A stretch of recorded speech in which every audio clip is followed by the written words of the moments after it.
দেখুন, আপনি আজ থেকে ঠিক কিছু বছর আগের কথা চিন্তা করুন। বিকেলবেলা মাঠে যাওয়ার জন্য কতটা আগ্রহী, কিন্তু আজ বর্তমান পরিস্থিতিতে আপনি, আমি, আমরা সোশ্যাল নেটওয়ার্কিংয়ে আবদ্ধ।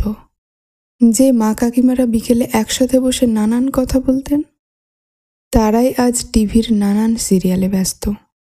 ঠিক 5 বছর আগে আপনার মন খারাপ হলে 5টা বন্ধু কাঁধে হাত রেখে বলতো, কি হয়েছে, মুখটা এরকম করে রেখেছিস কেন?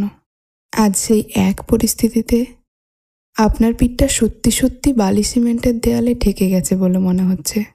আর আপনার সেই কাঁধে হাত রাখা বন্ধুগুলো আপনাকে ফেসবুকে বা হোয়াটসঅ্যাপে মেসেজ করে বলছে, ভাই কেমন আছিস? একটু ভেবে দেখুন, এই সব ঘটনার জন্য আমরাই পরোক্ষভাবে দায়ী নই কি? চলুন পাল্টে ফেলি নিয়মগুলো, ফিরিয়ে আনি আবার খেলার মাঠ, গোধূলি স্নিগ্ধতা, পরিবারের সাথে আড্ডা, গল্প। দেখবেন দম বন্ধকর পরিবেশ কিছুটা হলেও কেটে যাবে।